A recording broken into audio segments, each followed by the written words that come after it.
My name is Piniaga. And mine's Kurt Fuentes. We're here to share with you our personal reaction video about the full documentary film A Thousand Cuts that you can also watch on YouTube. So, let's get started, you all. A Thousand Cuts is an outspoken critique of Filipino President Rodrigo Duterte's drug war wherein journalist Maria Ressa puts her life and freedom on the line. As we all know, journalists around the world are being silenced by social media platforms that should be used to promote freedom of expression, particularly in Rodrigo Duterte's Philippines, which is the canary in the international coal mine for how violent, hateful regimes use modern technology to destroy their opponents. Well, I agree with that. Actually, I was curious about its title because as soon as I've heard it, I already have a feeling that this film is about the unsolved cases and rampant issues in the Philippines. So my curiosity made me search for its possible meanings, wherein I've acquired the knowledge that there is a form of torture and execution originating from Imperial China called Death of a Thousand Cuts. Apart from that, this could also be a way in which a major negative change that happens slowly in many unnoticed increments is not perceived as objectionable. Wow! This is a very accurate term to describe documentary film is about an administration that promotes change that the people did not expect.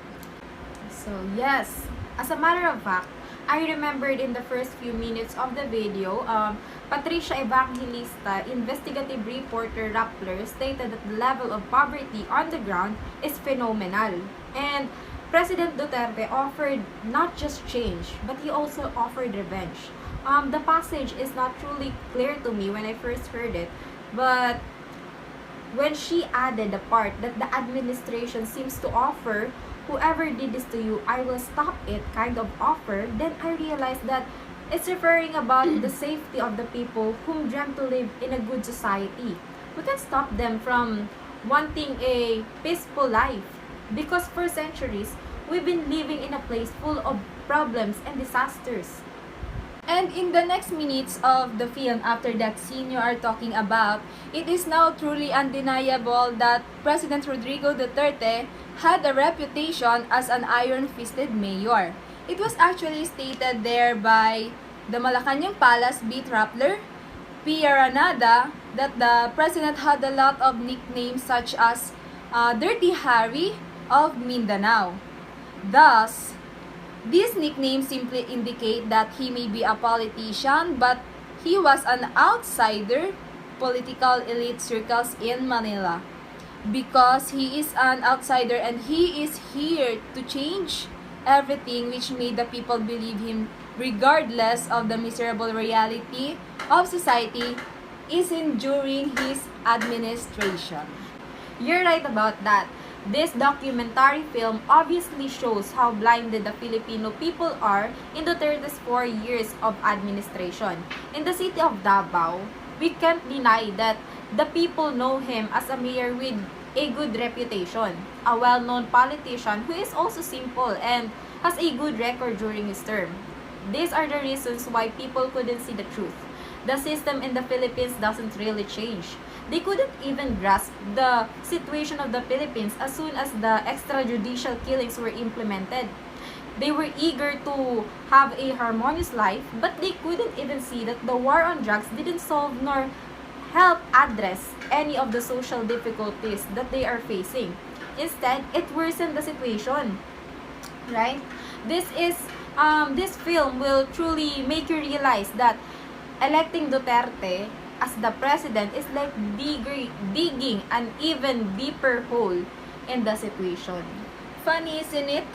Filipino people want a peaceful life, but they can't even hear the voices of those people crying and begging justice in regards to the death of their innocent loved ones. True. There were scenes there that shows the killings as well as the dead bodies of the suspected drug users as well as the drug dealers during the police operations. Yes, and apart from extrajudicial killings, the Duterte administration ratcheted up its attack on media freedom in January 18 by threatening the closure of Rappler.com, an online news outlet critical of the war on drugs. In November, the Department of Justice indicated Rappler and its editor and founder, Maria Ressa, for tax evasion. The following months of attacks and harassment of Rappler by the Duterte government and its supporters lead to the execution of journalists by unidentified gunmen in different parts of the country. That's right. The war on drugs did not just create an unsafe place for the marginalized group of our society, because even the journalists and those who oppose Duterte's administration are affected. So, these are our insights and opinions about the documentary film. We'll now make a short review of the cinematography. So, what can you say about the cinematography of A Thousand Cuts? Okay, thank you, Kurt. So for me, the director's vision has been fulfilled and successful because she gathered the team with full participation and cooperation. And another, what I love about the cinematography is the filters and angle of the cameras, because you will really know that the film is investigative because of its movements, location, and lightings.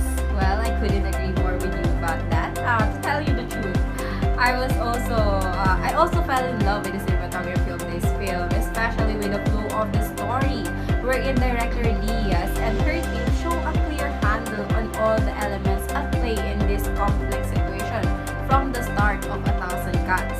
The filming team was given remarkable access to the Duterte's administration. It stands apart from the crowd through Diaz's laser focus and deep understanding of the issues at play in the Philippines, while also finding a way to keep them relatable to the rest of the world. It's a delicate balancing act for a documentary to describe what's going on in the Philippines and how it might happen anywhere, while also opposing that what could have been a horrible nightmare without Maria Resa's vision of resilient. Very well said. So we've been having a great time reviewing this documentary film, and all I can say is this is one of the must-watch documentary films I could ever recommend it to anyone. So, we hope you guys have a great time with us. Thank you for watching!